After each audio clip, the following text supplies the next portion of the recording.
Good evening. Have you seen the eclectic facade lighting system of the UAP Old Mutual Tower?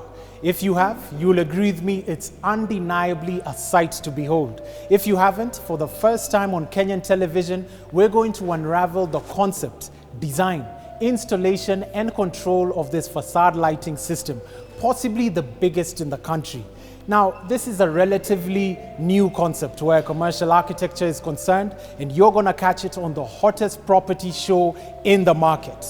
Now, later on, we've got a new profession coming up in the construction industry that's quickly claiming its place. What am I talking about? I'm talking about construction management with none other than the chair of construction managers in the country of Kenya, Mr. Nashon Awoka.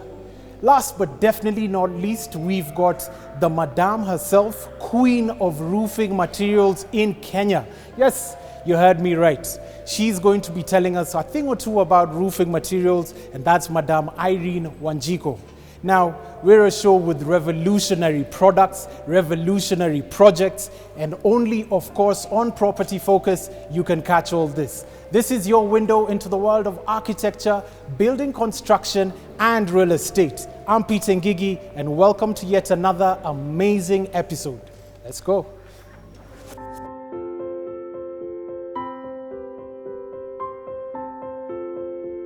Programmed facade lighting is fairly new in architecture. Other than the clubs, bars, and casinos, decorative lighting was primarily used for interior spaces in commercial buildings. Oh, and the seasonal festive embellishments on the malls during Christmas, which you're surely experiencing right now. Merry Christmas, ladies and gentlemen. You'll agree with me that the UAP Old Mutual Tower is one of the best examples.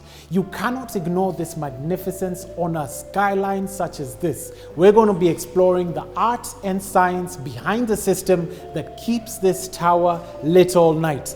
Let's chat with the lead design consultants and learn a bit more about it in just a bit. Tell us about facade lighting. Okay, facade lighting is not exactly a new trend, but it's one of those trends that have actually picked up in the market right now.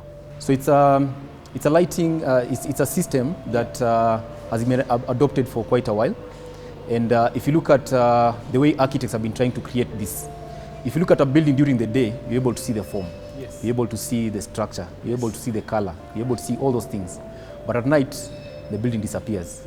So lighting is one that brings life into the building at night. Okay. But in our case, we went for something different. We created what we call dots on the facade of the building. So at night, when you come, you don't see the dots, you actually see the shape of a building. Okay, what are the key design features for this building? It's a building designed for the tropics, because what happens is, if you look at how the windows have been structured, it's in such a way that there'll be no there's no internal heat gain, solar heat gain into the building. So you don't need to put any sort of air conditioning system or anything related to that. Then when you go to the top floor level, we have something called a viewing deck. So the viewing deck, you can actually be able to see each and every corner of Nairobi.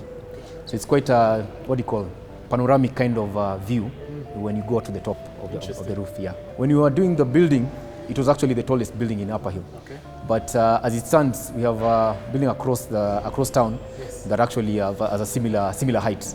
Yeah. Right. But ideally, this is a building that actually determined how Upper Hill can be developed. So the highest building at some point was actually our neighbor building here. It's called a Taj Tower.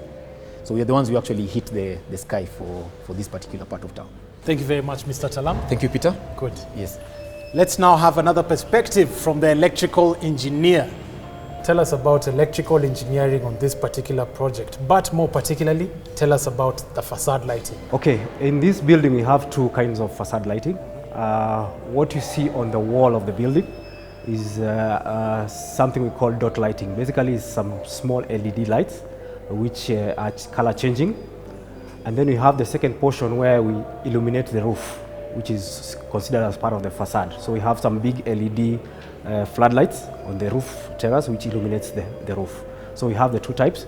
Of course, the dot lights are the ones which are which go on all sides of the wall, which you really bring out the building beautifully. Yes. How was the design and installation process, having that it came midway into the project? Considering it was something that came in between when the project was already up and running, the construction part, So it was a bit of challenge to getting the routing, to get the cables from inside the building into the facade of the building. So, but luckily enough, the granite cladding had some provisions that is in between the concrete wall and the granite cladding, where we were able to run our conduits, which really made the concept work. So basically, the challenge was, main challenge was getting the routing. The second challenge was, of course, the workers working in those kind of heights, which was a big of a challenge. And considering the about 3,000 lights on the facade, it was a challenge, but we got some professionals to be able to do the job. So is this type of lighting sustainable in the long run, given you have 3,000 LED lighting bulbs at the same time? Ideally, I will say it will be sustainable because, of course, technology has evolved, and being in this era, we used LED technology, which is not high consuming in terms of power, because each of those lights is 3 watts. Calculating to all the 3,000 lights, that means it's 9 watts, or what we could say 9 kilowatts. So it actually consumes even less than a residential house. So it's quite efficient using the technology that we have. So I would say it's quite effective considering even what it is doing. 9 kilowatts? Yes. For 3,000 lights? Yes. Sustainable, genius. Ken, my good man, thank you very much. Thank you very much. Good to have you on the show. Pleasure to have me on the show. Yes. And we hope you visit more soon. Absolutely. Yes. Yes. Thank you. Now let's hear from the developer. Basically, the facade lighting came in to give the building some life. You realize that it's too massive. It's all granite, and we needed to create a bit of feminism in the building. Aside from that, we needed the building to communicate, or we needed to communicate through the building, communicate various messages. We could be doing all manner of prints, newspapers, but if we were able to do it using the building, it would reach our customers, it would reach a wider variety of people, bearing in mind that we are at a vantage point. It's a high point in Upper Hill. So the facade lighting and being able to portray various messages. Take, for example, October was a breast cancer month. We were able to light up the building in pink. That was a message that was sent to so many people, those that could not read but could see. So I think the facade lighting was, and it's one of its kind. Needless to say, is the first one in Kenya. So we are glad and happy that the building has created a positive impact in the market. And this is just a symbol that UAP Old Mutual is here to stay, and will continue impacting the lives of the clients and the customers that we serve in Kenya and East Africa at large. I think the building has also given us an opportunity to house our businesses under one roof, and also be able to serve our customers at a one-stop shop in our customer service center housed on the ground floor of the UAP Old Mutual Tower. Those are the lead consultants of the UAP Old Mutual Tower where facade lighting is concerned. Now, we're moving on to properties of the week. You do not want to miss a thing. Stay tuned.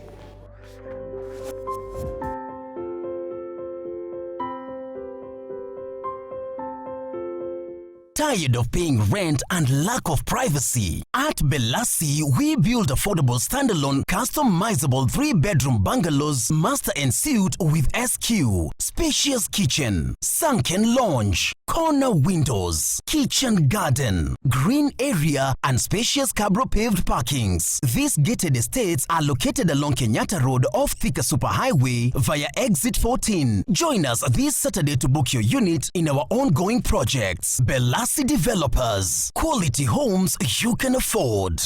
Thank you for staying with us. We're going to take a short break, but when we're back, we're going to talk to the ACMK chair, Mr. Nashon Okoa. You'll find out what that means in just a bit. Stay tuned.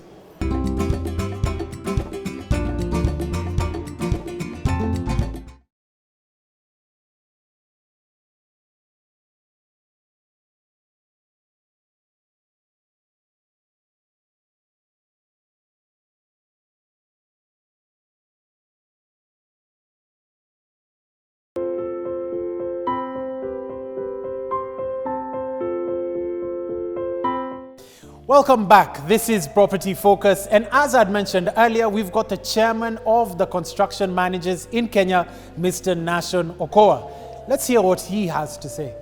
Mr. Nasher. Yes. How are you doing, sir? Fine, thank you. Delighted to have you on the show. Thank you. Good. Tell us about construction management. Construction management is the management of the business of construction. That is in definition. What about the role? A construction manager come in to manage what we call the triple constraints on a project. What are the triple constraints? Time, cost, and quality. Remember, the evolution of the profession came in as a result of excess time and cost overruns on projects. There are 10 components of management that it does, but the triple constraints are its key roles: time, cost, and quality on project. That is what is focused on most. So how does one become a construction manager? There is no default profession in the built environment. And I have to say that for the public good, because sometimes we have assumed that you can become a profession in a certain area by experience. Construction management is not a default profession, and it cannot begin automatically by other practitioners in a built environment. It requires training. And our universities have been ahead of it. There's a degree in construction management, Bachelor of Construction Management degree, began in the year 2002 in JKUAT. Now we have 5 universities training construction managers. University of Nairobi, Technical University followed, Jaramogi is now in it, and the newest kid in the block in that area is Kenyatta University. So training, university training, you become a construction manager. Does every building project require a construction manager? I get that question all the time. And some people that I will call novice in the field of project management have argued that just like a project manager, you don't need a construction manager in every field. The necessity to complete a project within the triple constraints of time, cost, and quality, all right, necessitate a professional management of a project. Whether you're doing your single house or you're doing your hundreds of billions of project. That decision should be left to the client. In my view, you need a construction manager on your project. So you've graduated. What other qualifications do you need? Well, currently, there is no regulation on construction management in our country. Ideally, like other professions in architecture, engineering, quantity surveying, there's a clear guideline through regulation on the period it requires you to practice, then sit your exams and become a registered quantity surveyor, architect, or engineer. We're working on that regulation currently, and hopefully in the next 1 year or so, we'll have that regulation. But still, we require someone to practice, all right? You have to practice under someone that is a professional in construction management. Interesting. So the day in a life of a construction manager, what does it entail? Hectic and busy life. What will you do? I mean, managing sites it's one of those hectic things here. Remember, you have to be on top of a project all the time. With proper planning, projects go on course. But we say in construction management that whatever can go wrong in a project will go wrong. Hence the hectic nature of it. You're going to be managing schedules. Are we on site? Are we on time on the project? Where are we with our procurement process? Where are we with our quality control of testing of materials and all those time? The daily life of a construction manager on site, it's all about tracking time, cost, quality, and all the aspects of project management. Many people confuse the two. Difference between a project manager and a construction manager. Project management is the management of a project in the built environment from inception to completion. From when the client has an idea to when the project's keys are given. All right? So a project manager comes in at that stage. He comes in with the idea of the client and leaves when the keys are handed over. Construction management is the management of the business, the physical construction process. All right? A construction manager comes in at the construction stage of the project. He comes in as an employee to the contractor, or he can come in as a consultant to the contractor. Bottom line, he comes in with the contractor. Okay. So that is their role. Now, the biggest challenge construction managers face in Kenya today? People don't understand what we do, including professions in the built environment. Still struggle to differentiate between a project manager and a construction manager and what a construction manager really does and who is he. Also, the lack of regulation. Yeah, anyone can be a construction manager now. Yeah, and in that we have several quirks in this industry. But we are positive that in the next couple of months, that will start taking shape in terms of regulation. So how does one differentiate between a quack and a professional? I would refer the public to the Association of Construction Managers of Kenya. We have a list of construction managers in this country that are our members, and we stand by whatever they practice. We hold professional development workshops all the time to improve them. I will refer them to our website and our association. Please confirm with us. There are so many quacks in this market, but a professional body we know who is a construction manager in Kenya. Fantastic. Thank you very much, Mr. Nashan. Karibu sana. That was Construction Management with Mr. Nashan. And up next, we've got Billboard.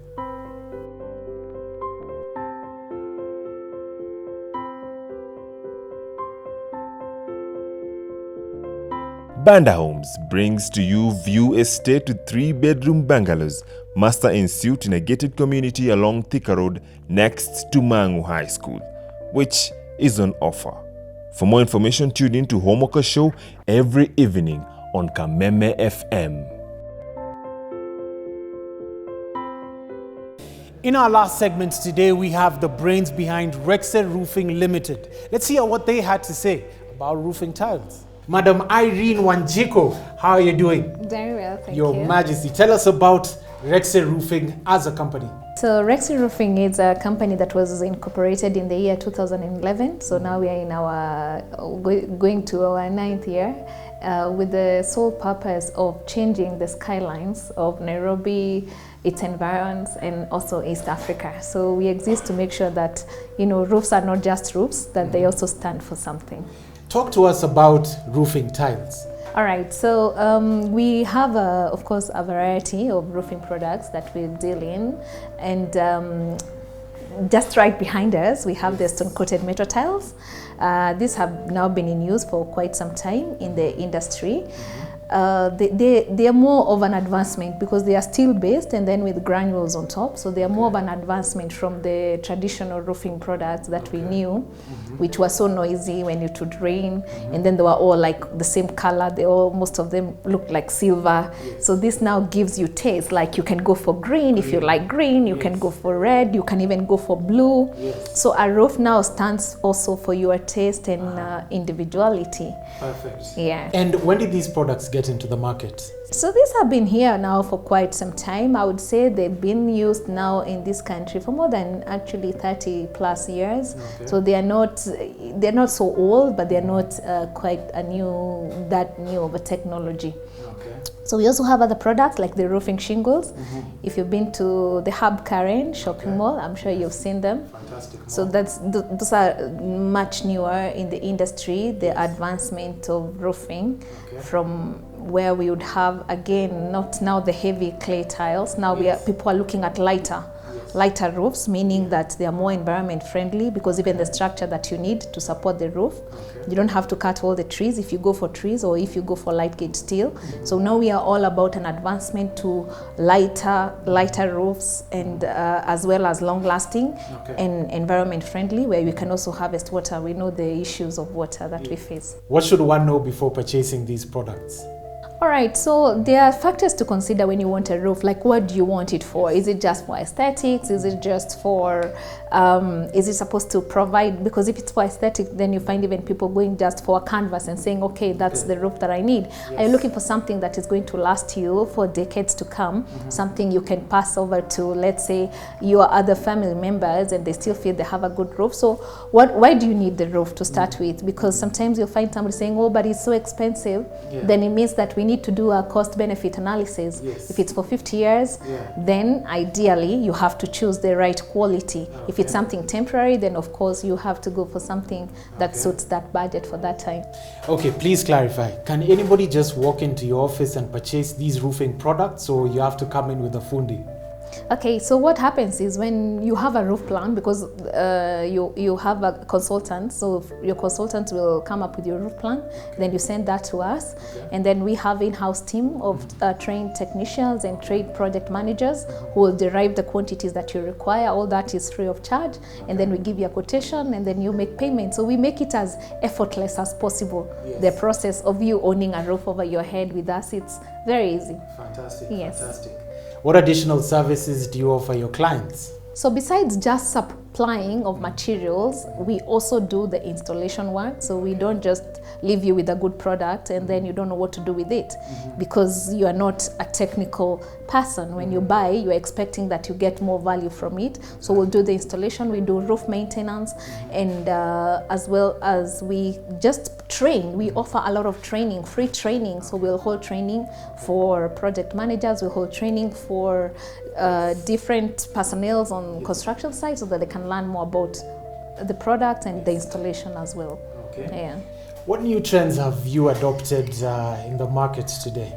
So mainly in the production, like we said, we are now, this is the time to worry about our environment. It's not in another 100 years to come. So our most important goal right now is to ensure that the products are in fact environment friendly, because you don't want any harmful things on your roof, or if you're going to harvest that water. So we are concentrating a lot right now on the quality of materials we bring in and how environment friendly they are. We now also are worried, like I said, if you have such a heavy roof, then you'll have problems at the end of the day. So we are solving that by going as light as possible. Now it's no longer that the heavier it is, the better it is. Now the lighter it is, the better. So more research are going into this. We now have also the solar panels. How do we incorporate that even in our roofing shingles? So these are technologies that we are embracing, and we want to bring them here as well. So it's light and stylish as well. Yes. Okay, a parting shot. So the parting shot is that to get a good roof, don't just go around and just ask, just anyone. Conduct some research. People have come to us and said, I'm so disappointed, I went to the wrong company and this is what I really wanted. So my appeal is, let people not just walk around and asking anyone, what roof do I choose? We do a lot of training, we are out there. So also do a little research and then settle for a company that you know is going to walk the journey with you, because again, the roof is a lifetime thing. Fantastic. Very delighted to have you on the show, Madam Irene Wanjiko. And there you have it, from the queen herself of roofing materials, only on Property Focus.